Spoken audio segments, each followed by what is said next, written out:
There's got to be a tabletop Crypto RPGs. No. No thanks. Where you just play crypto.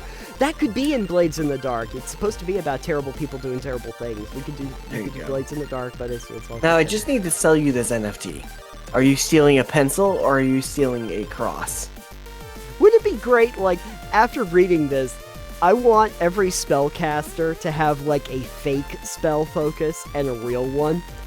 And they keep this fake one noticeable, and they keep the real one, like, undercover. There was a similar one that I was thinking about in that same vein, so I guess bonus one. But in Metal Gear 4, Metal Gear Solid 4, at the end of that game, I guess spoilers for Metal Gear 4 too. We're spoiling all the games today.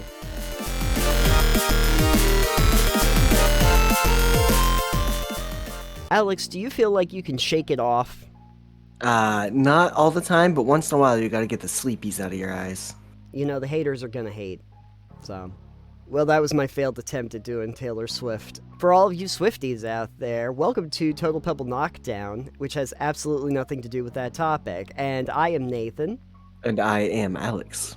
And we are going to shake off this intro so that we can get to the actual topics at hand. First up on the show, we're going to do a mechanically speaking, which is always fun. We love talking about mechanics. Reminds us of the old days, back in our day. Back in the old days. On this particular one, though, we're going to be talking about money. That's right. How much we don't have? All of it. Oh, damn. So there was a question, I believe you actually posted this. Did I? Yeah. I did. I found it on the Reddit. Would you like to tell people what it is? Oh, I'm not looking at it right now, so go ahead. Okay. Why have more than one currency in your game? What are the advantages of having different currencies in a single-player game? For example, let's say that you buy a weapon, you need X credits and Y weapon parts. Why not just ask the player X plus Y credits and base your reward just around credits? I kind of get what they're talking about here, because I've occasionally gotten the thing where it's like, you're gonna make me go and like buy the parts, so I have the parts in addition to the credits. Why couldn't I just use just the credits? Yeah, I think it'd be easier to simplify their question to be more along the lines of, why do games have multiple currencies? Like, single player games specifically, there's not a really big reason for it. Maybe you've got your currency to buy items, and then you have a currency, like maybe this faction uses a specific currency that they award for like doing quests or whatever. So it's only available to get rewards through them, or like credit with them. That makes sense. Sure. But like, a lot of games will do the multiple currencies just to make it so you have more to grind. Oh, I mean, I love grinding so much. Yeah, everybody does. I know you played a little bit of Diablo Immortal. Yep. To see what that was like. And I know back whenever Josh Strife Hayes did a video about it, it had like 22 different currencies. Oh, I think they probably added more since then, so... Yeah. And most of them were premium, that you had to take one currency to turn into another currency, to turn into a third currency, and able to do things. And that's just a way to make people spend money. Right. It's at a certain point, it's like, I can't buy things with pennies. I have to convert the pennies to dimes, and then I have to convert the dimes to dollars, and then I have to convert the dollars to crypto, apparently, because that's the world we live in. I can't just buy things. I need Bitcoin. That's the kind of thing. And for the same basic reason, greed. But the thing is, a lot of those currencies, just in a general framework, are for the reason you're talking about, the premium currencies. You have to use real-world currency just to buy the in-game currency that's then worth more than the other in-game currency to buy different things. And that's a whole microtransaction discussion in itself. I am curious about the idea of just as a mechanic in the game having multiple currencies, apart from all of that, like buying it specifically or transferring from real-world currency to in-game. I don't mind it so much. if it's done for a reason. Say World of Warcraft has your normal currency of gold and silver and copper, Mm-hmm. which is fine. That's normal. I consider that all one currency. Mm-hmm. But then they also have currencies for different expansions or different factions in there, but they kind of make more sense. Say you're in Legion and you have the currency that is used to go on missions and stuff Mm-hmm. for that campaign thing they did, and it's only usable in that expansion. Mm-hmm. So that makes sense to me because, yeah, you're doing this thing with the war supplies. You need it to do missions, you need to send your troops off, you can buy upgrades and stuff, but you can only use it for that. Or, say, the Marks of Honor for doing PvP. Sure. You can only get those through doing PvP. So you get those marks and you can buy items related to that. So in that case, those are fine. They're not egregious to me. You don't have to pay for them. You have to get them through playing, doing specific things. And as rewards, you can get other specific things. I was listening not too long ago to Adventure Zone, and they have a campaign that they're doing right now called Steeplechase, which is in the Blades in the Dark. The concept is that there's this theme park that they're trying to, do a lot of jobs inside of, called Eustaben. One of the mechanics that they have in the game is that they visit different layers of this theme park that are all themed differently. Each of those layers has its own currency specific to that layer. Well, are they separated out by a vast distance or a way to get there? Not a vast distance. Not Okay. a vast distance, but they're thematically all different in terms of what they offer for people that are visiting. Okay. So there's a different kind of currency that they utilize that is themed essentially for those. So you can't use one currency for another thing, which feels very theme parky. That feels very on brand for trying to get people to you've use got a the different- wrong tickets to get this toy. Anyone who's ever been to an arcade knows, like, oh, here's the tickets that you need to get. You can't just buy it with dollars. You got to get the tickets from the thing so that you can buy You it. gotta spend your dollars on the coins to get the tickets. Right. So thematically, I understand how that works. You spend $25 on tokens, and you're not gonna get $25 worth of prizes. That's why they do it that way. Yeah. Yeah. In order But to in video actually- games and in tabletop games, you don't have to. You could have a 1-for-1 if you really wanted to. It's a matter of how you get the alternate currencies. So I think that from a mechanics standpoint, at least, if we were looking at this, how you would utilize it in game, the one reason I would say multiple currencies would make sense is if there's an actual practical reason why you would have it, but more importantly is if I have to get those currencies through certain means. Like, I can figure that for rewards for jobs, I might be given gold or dollars or whatever currency you're using in the game. But if there are upgrades specific to weaponry and that thing, I would not want them to be rewarded in the same regard. I would hope that I'd have to, like, scavenge for those kinds of parts that essentially worked as currency, that I would have to engage with another system in the game in order to accrue those. So that it would encourage me to explore those other systems of the game. Like, for instance, when we were playing D&D, technically D&D has one currency, right? It's got gold. I mean, there's other currencies in there too, but it all, I know money. Yeah, money. Yeah, it all roots back to you could convert it to gold, like Electrum. or electrum, right? No one uses, or platinum. It all roots from the same basic currency in the same way that we have dollars and cents, but when we went to a mine, we were able to get, silver? And we were able to get that by mining, because we had brought mine picks, and we, did skill checks, and we were in the right area to do that, so we got a raw resource. If there was a usefulness to that raw silver that you could utilize in a way that money is not useful, then that currency as essentially a resource to be used makes more sense.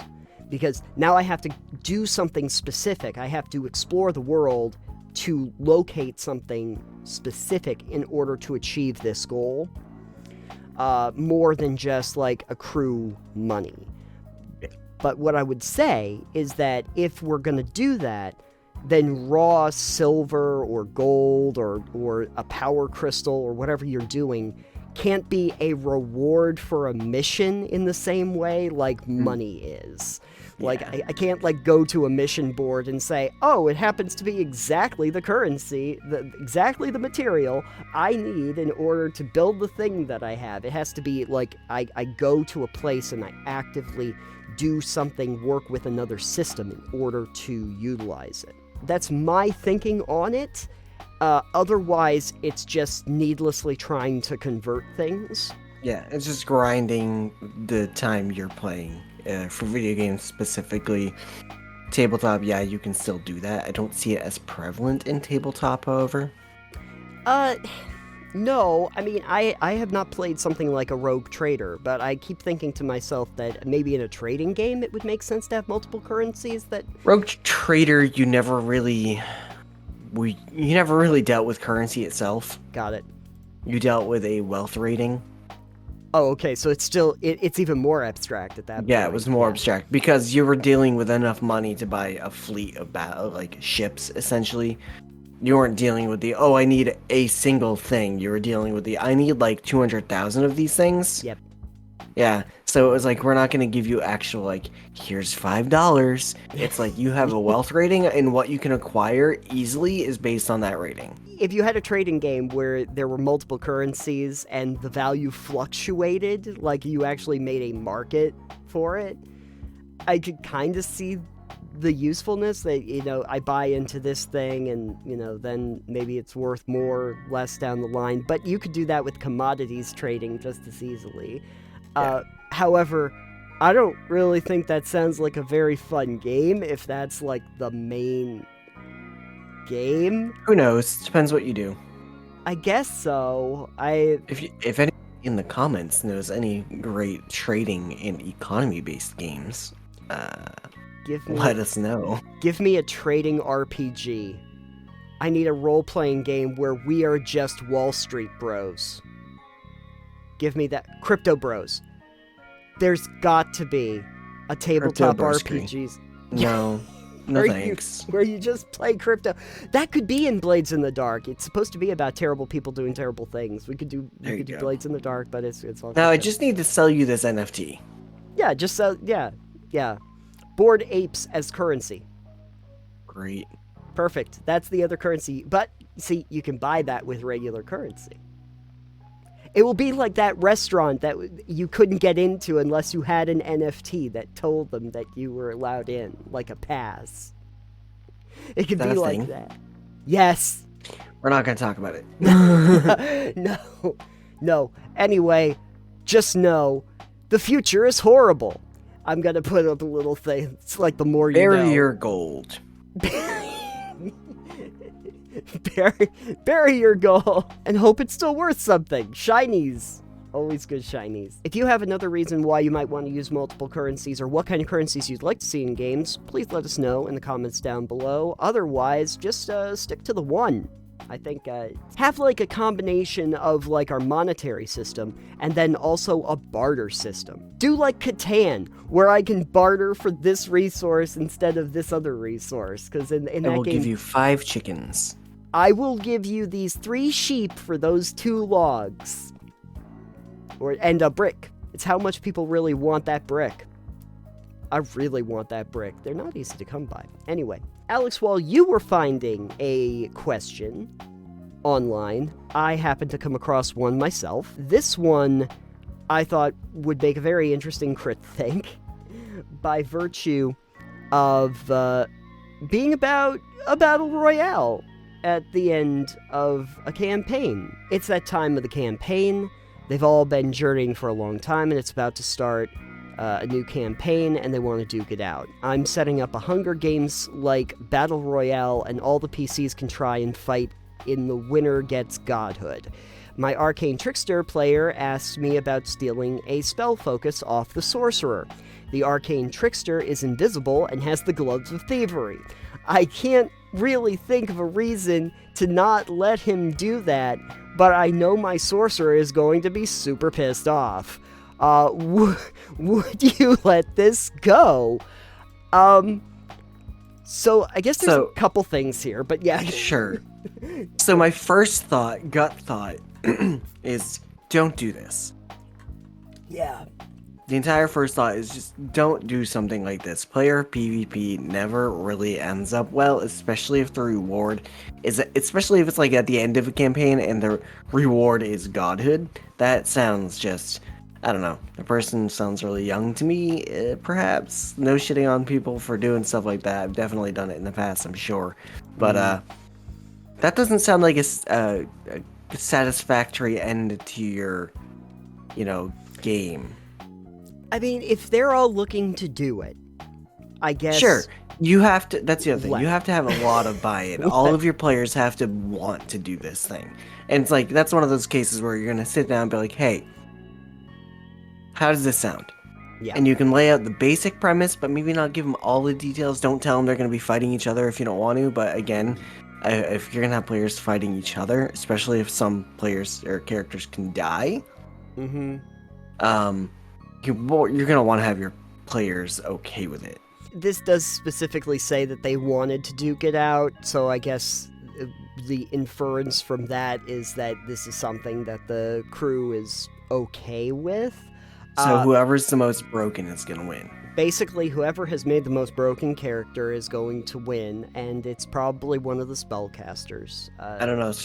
I didn't know sorcerers needed a spell focus, but that's fine, I guess. Did they make a whole thing where like every one of the spellcasters has to have some kind of focus, or? I don't know. I don't know. Anyway, that's not the point.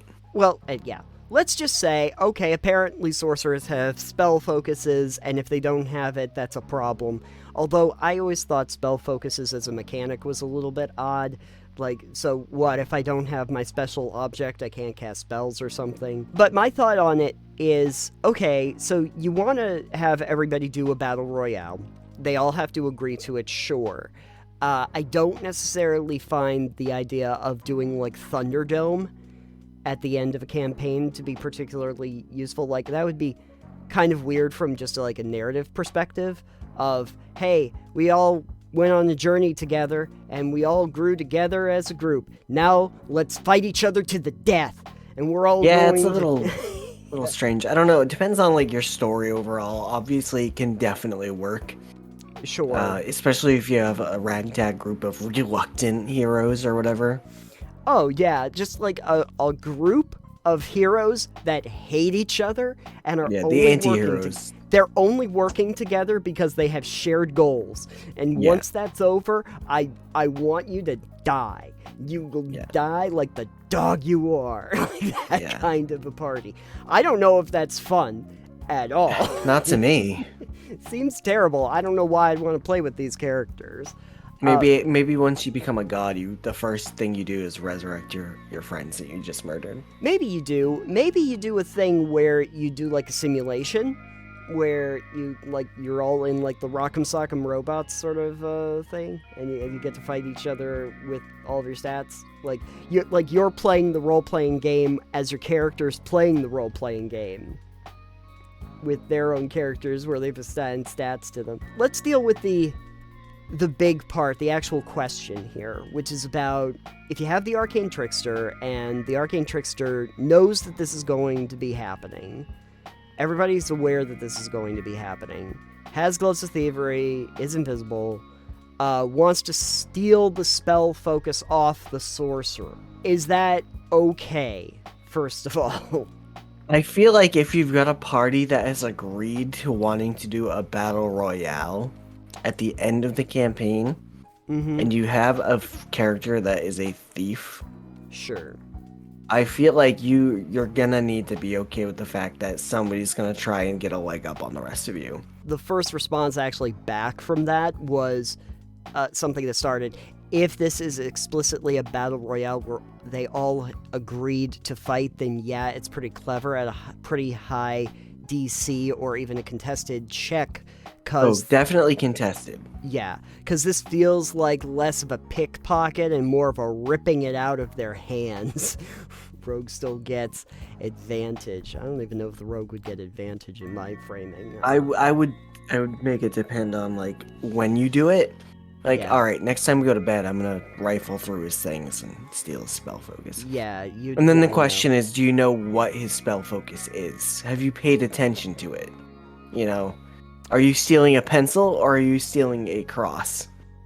Wouldn't it be great, like, after reading this, I want every spellcaster to have, like, a fake spell focus and a real one. And they keep this fake one noticeable, and they keep the real one, like, undercover, so people always assume that they know what the spell focus is, but it's absolutely a dummy. It's completely redundant. Wizards got to do this, too, with spell books. Oh, my plan for a wizard was to have that wizard druid who wrote all his spells in druidic and in blood. Oh, that's also fun. Me personally, I would be doing a thing where it's like I always have like a backup spell book. Like you keep the backup spell book like a little black book spell book that you've written down your notes on, just in case something happens to the main one, or make sure that you have the good spell books that don't catch on fire or get wet, because they do make those in the game. There you go. So, hey, you can try those. Little wizard thinking there. I feel like it makes sense for a rogue to want to be able to steal a spell focus. But it also makes me think that rogues are not intrinsically as good in a one-on-one battle with a spellcaster. Which, because... I mean, depends. Because rogues, at least older ones, I don't know if they do now, but they do get the, whatever it is, where they take less damage from area of effect, or get to... Uncanny dodge. Yeah, that one. Saying I need to steal a spell focus from the sorcerer is basically saying the sorcerer is going to destroy because I'm not nearly as powerful. Or they're just trying to handicap the sorcerer, because, you know, they are powerful. But I mean, that's in line with, I think, that character class anyways. That's true. Shady stuff. Yeah, that's Rogues what do they're shady- made for. A lot of times. Rogues do shady stuff. That's what that's kind of their whole MO. I would, however, want to caution players that would try this to know that this can backfire in tremendous fashion. Oh yeah, 100%. Because if you don't win that battle royale and get godhood, that sorcerer is gonna be pissed at you. And even a sorcerer without a spell focus is not exactly something you want to get on the bad side. Well, I think even more just from the player standpoint, you're gonna have a lot of bickering. These players are probably never playing together again after this. Maybe. Depends how much they hate themselves and hate each other. Hate the game? Hate the game. Before you go and do the battle royale, 1, everybody's got to buy in. They've got to say that it's good. But also 2, do not plan on having another campaign with all of them, because there's a very high likelihood that they will never want to play with each other again after you do this. Like, I'm not gonna trust this guy. He stole my spell focus. We're like, that was a different campaign and a different character. You know what's going to happen? The sorcerer character's going to play a rogue so that he can steal whatever the other player has. That's metagaming, though. That gets into another problem entirely. Yep. The next campaign, they come along, and they're like, okay, remembering what happened in the last campaign, now I'm getting back at you, and that's another problem altogether. You don't want that to happen. That's bringing old baggage into a brand new campaign. I just think that in general, this sounds like a recipe for disaster. I don't think this is gonna go well for you. You know what? If it does work out, love to know. I personally wouldn't want to set up any kind of a battle royale between my characters, and if it was something like that, it would have to be more of like a a Thor and Incredible Hulk sort of situation where they kind of get forced into a situation to fight each other, and then they're going to have a nice character arc where they get to make up. They're basically gods already.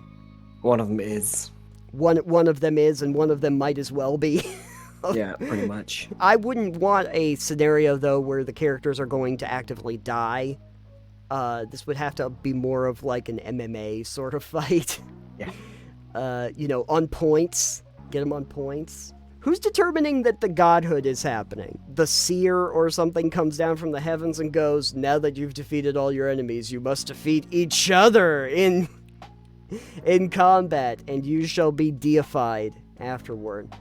Who's getting the godhood here? What's that gonna do me. for you? No. Anyway, this is a crit think, so we pass a question along to everybody else on these, and the crit think question this time is, in a game like Dungeons & Dragons, or any TTRPG for that matter, is godhood really that great?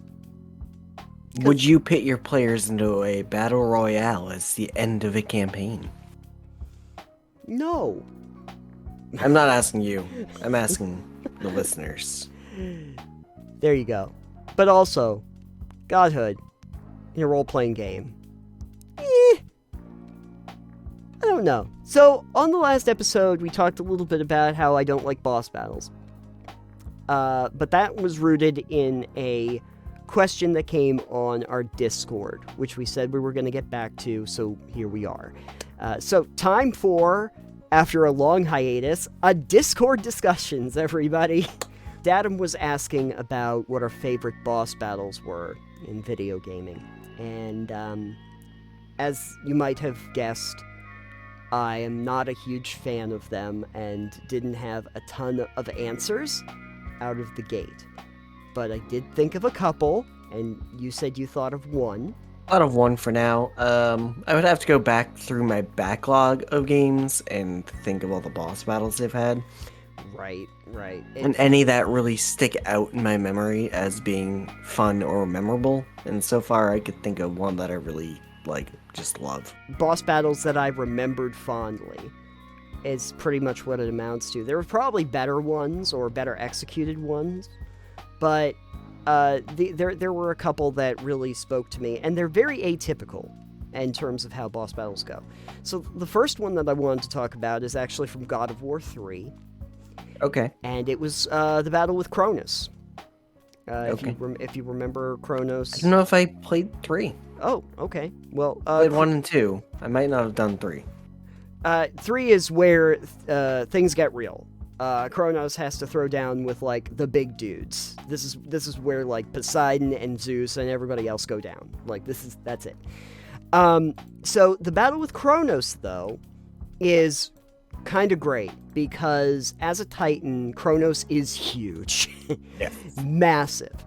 And so they do this really smart thing of having phases of the battle where Kratos is actively going around Kronos' body and defeating different parts of him. And there's whole arenas where he's fighting different guys on the hand of Kronos until Kronos eventually closes his hand. And then there's more platforming pieces where Kratos is swinging on his chain axes across the buckles on Kronos' arm so that he can get to the next part, up onto the shoulder, until eventually Kronos swallows you until the end part where you get to rip him right open and gut him from the inside out. It kind of made me think of Shadow of the Colossus, but instead of Shadow of the Colossus where the bosses were basically dungeons that moved, this was more of a cinematic experience where you were still actively engaged with other enemies that were being thrown at you while dealing with this much larger threat that you were whipping around and trying to defeat that was just so much larger than you, and it had that grandiose scale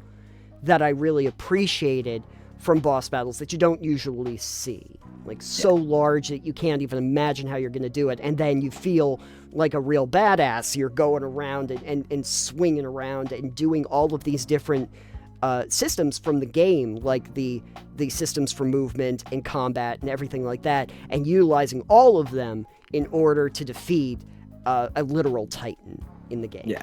So I liked that more than almost any of the other boss battles in God of War. It's the one I still remember today. God of War had a bunch of pretty decent battles anyways. Like, your fight with Perseus, I think, was pretty fun. Yeah, I mean, the thing that God of War did right is they actually made the boss battles feel epic, because you were indeed dealing with gods and titans and demigods and heroes and stuff. But I think just because of Kronos' size and stature, it made that stand out to me in terms of just the enormity of the situation and the scope.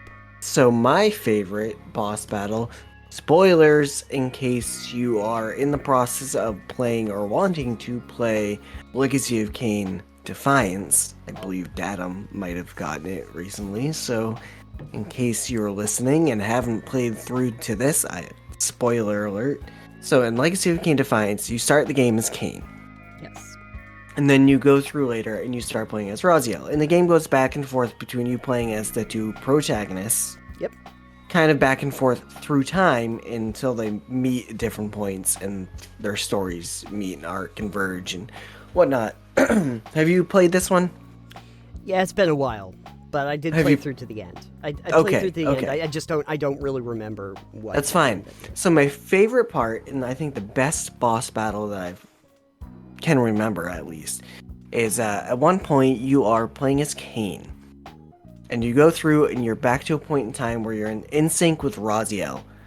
And you have this meeting together and you fight. And it's not this big set piece or anything. It's like, think in the Avernus Cathedral maybe. And so, you're having this fight with Raziel.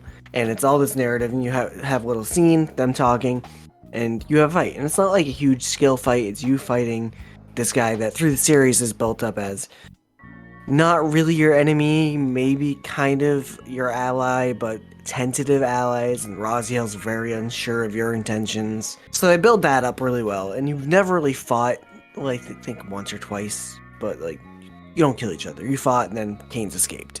So at this point, they get you as Kain, you're fighting Raziel, and then you get to a point in the boss battle, you've defeated Raziel, and there's a short cutscene of more dialogue, because as the series does, narration very well. And you get through that, and the perspective shifts, and suddenly you start playing as Raziel, right then and there, and it's the other side of this coin. Yeah. To use a phrase from Legacy of Kain. Yes. And you become Raziel fighting Kain. So you go. It's kind of a two-stage boss battle. But sure. You've got your dual protagonists, and you're playing as one, and then you switch to the other to play it the rest of the way through. And it's really cool narratively because that's just a thing they've done through the series, and then suddenly it's a boss battle. You're fighting your enemy ally, the other protagonist, and swapping it, and then you, at the end of it, Raziel, spoilers still, kills Kain. And I know you know that he doesn't actually kill Kain. He thinks Kain's dead, and Kain is not dead. Rips the heart from his chest to go resurrect Janos Aldrin. And so you're left at that point with a boss battle that you've just beaten, but killed one of your protagonists. Right. And so just the way narratively they've done it is really cool. The fact you're playing as two protagonists and then they fight and you kill one of them to continue the story as the other one. I don't feel like that happens a lot in games. Right, right. And the interesting thing about that too is that shift of perspective also has a certain passing of the baton in terms of the way that storyline runs about like, you know, the end of essentially a saga that shifts focus from one of the characters to the other and how they implement that. So narratively it's very satisfying, you know, how they implemented that. Yeah, it's not about like the mechanics of the boss fight or anything for me for that one, or like any big grand set pieces. It's all narrative for me. It's just the way they did that is just great, and it will always stick in my mind as one of my favorite boss fights and ways to do that type of thing in a game. Yeah, yeah.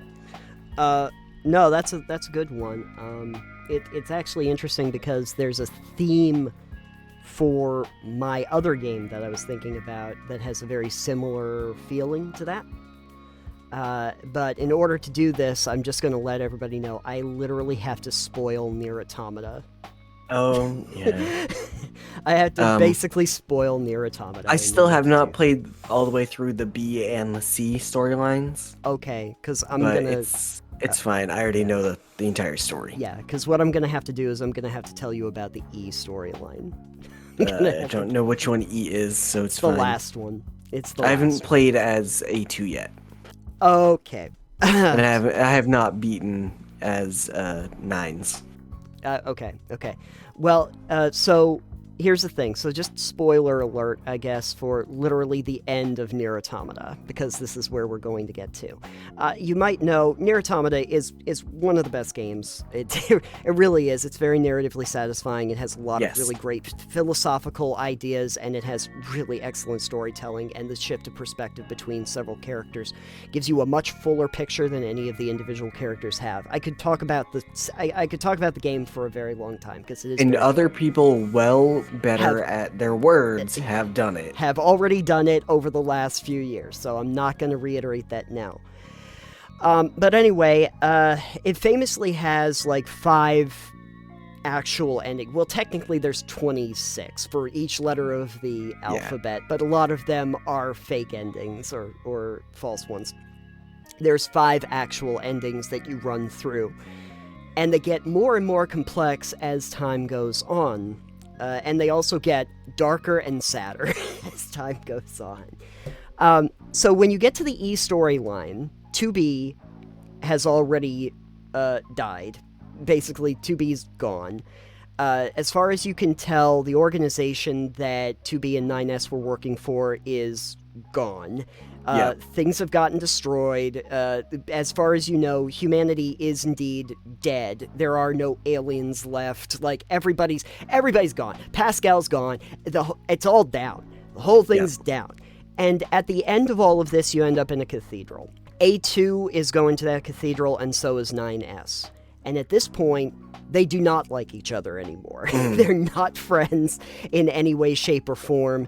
And they have had quite a journey to get here. And 9S is very bitter about what has happened to his organization, and his brain is a little broken from the experience. And A2 is just the very reluctant hero who, frankly, she just doesn't seem to want to be there at all. But this is the destiny that she's got to go through, and so this is where we're going to end up. At the end of all of these boss battles and set pieces and everything like that, you wind up on this very simple battlefield. It's just basically one plank. It's just a board that you wind up on. Perfect. And it's at this point that the game asks you who you are going to play as. And you have played both of these characters at one point or another. You either have to play as A2 or you have to play as 9S.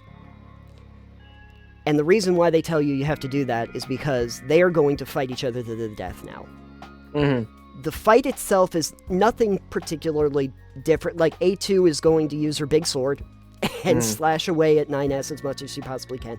9S is going to engage with a lot of his hacking mini games too. So they play in a little bit different ways, but the general thing is that they are going at each other, and this is an inevitable thing. 9S is just absolutely incensed and enraged, and A2 doesn't really want to do this fight, but she is going to have to, because there's no saving him at this point. Like, that seems to be the key.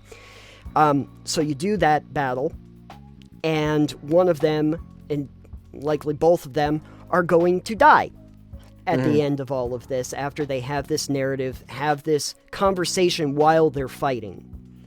That is, at the end of all of these things, at the end of all of this, it comes down to this last piece of annihilation before the end game.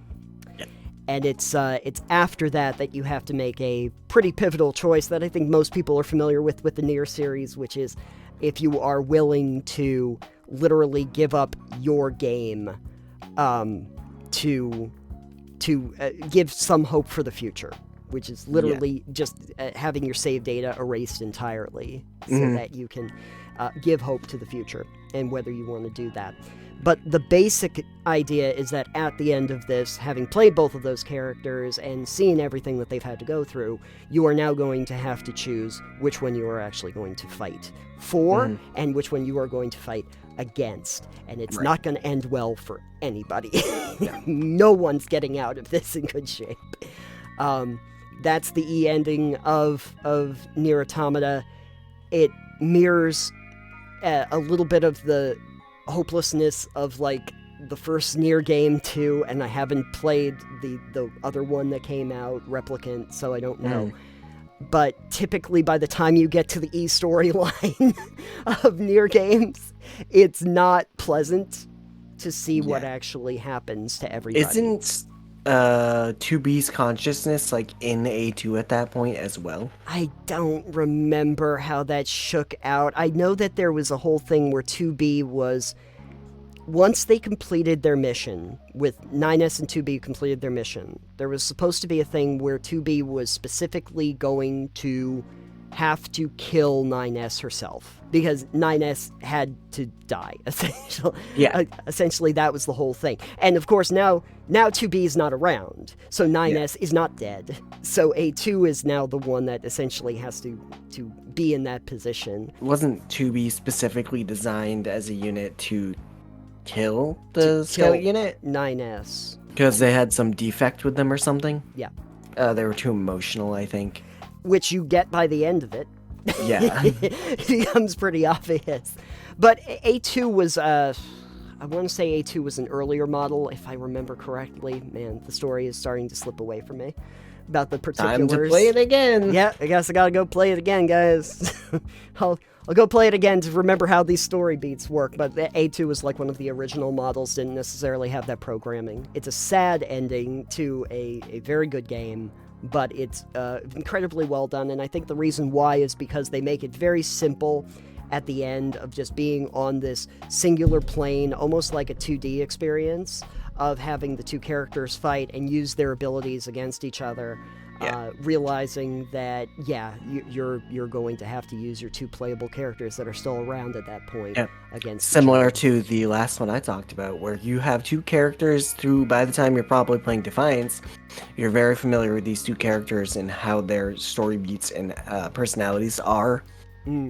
Especially after playing through to the point in Defiance where you've played both these characters for a number of hours. Oh, sure. Yeah. You know? So you're very familiar with each of them and what their, potentially what their goals are, what they're seeking. Right. Right. So it's the same type of beat there where it's the one of you is going to die. Yeah. There was a similar one that I was thinking about in that same vein. So I guess bonus one. But in Metal Gear 4, Metal Gear Solid 4, at the end of that game, I guess spoilers for Metal Gear 4 too. We're spoiling all the games today. But in Metal Gear Solid 4, there's like an actual, more like a Rock'em Sock'em Robots sort of thing, like an actual boxing match, like a fisticuffs match between Snake and Ocelot. Yeah. But the way that they do that is they set it up in different stages, and you see that the names of them change to how they were presented in all of the different phases of the series. So it's not just like Solid Snake, but it's, it's like Big Boss and all of the different variants that have come along, and Ocelot in the different variants right up until you get to like Old Snake. And so it's like you're taking these two characters you've been familiar with throughout the entire series, and you are now going to fight as them through the entire series to wrap up a storyline. It's been done in some ways throughout the course of time, but I think when I look back on it, it's just that it's that A29S fight that's so reminiscent, because I didn't really want to do the part where I erased my save game, because I wanted to be able to eventually go back and play that part again at the very end, to experience that again, because it's a very powerful moment, especially considering everything that came before. But I guess that's what we would consider our favorite boss battles, Datum. They're probably not the kind of boss battles most people... I mean, Nier Automata, maybe. Maybe, Chronos is like a boss battle. That's a boss battle. You know what? I'm going to pass the question along to anybody who happens to be listening in our Discord or at this video, and ask you, do you have a favorite boss battle, and why? What made it so cool and great? Was it that you could actually do it? That's usually a good boss battle to me. Okay, so we have reached our final boss Discord discussion and defeated it handily. So that means that we get to open the magical chest and get our reward. And it is 16 different currencies. Good luck. 16 different currencies to choose from, folks. Enjoy. As part of our reward, I guess we can go back to town and cash that in. Hey, Alex, if folks are online and want to cash in some of those currencies, where could they go? You can cash in all those currencies checking out our fine podcasts over at totalpebbleknockdown.com. That's right. You can even check out our Patreon for people who have a premium currency known as dollars. You can find additional content over there. You can find some behind-the-scenes stuff and early releases of the full podcast in video form, if you would like that. And you can also catch us on all sorts of social media platforms. I am at Titanium. I am at EXP Limited, and our show is at Pebble Knockdown. And you can also find us on every podcast app known to mankind, so please, if there's a place to rate or review or subscribe, please do it on any of those. And Alex, on that note, there's something on YouTube, right, that we're trying to figure out? So YouTube apparently has launched a new podcast section of their uploading or content creation area. We're not quite sure how it's used. There's not been any information on the page or anything. No. Our podcast should be up there in the podcast section. I believe you can use it from YouTube Music if you have premium. So if you are listening and have premium or have access to YouTube Music or YouTube Podcasts, whatever they're fucking doing, please let us know in the Discord, in the comments, or let one of us know if you know us. I know one of the people that listens has YouTube Premium also. Please check that out. Let me know if that works. We'd like to see how that works, because I've been saying for a while, if YouTube had a notable podcasting section to go against Spotify and iTunes, it would be amazing, because Google Analytics are great. Yes. iTunes Analytics is garbage, and Spotify is iffy at best, honestly. We're curious ourselves. If you know anything, let us know. We'd like to try to get a playlist together, and we'll probably look into it a little bit ourselves, but, let us know. Does that sound appealing to you? We're always looking to find the most convenient way for people to absorb the show. Yes. On that note of absorption, just call us the Game Sponges. Don't call us that. That's bad. Don't do that. You can just call us, but not late for dinner. And, okay, bye. Just bye. Bye. Bye, To everyone. be out. Yeah, to be out.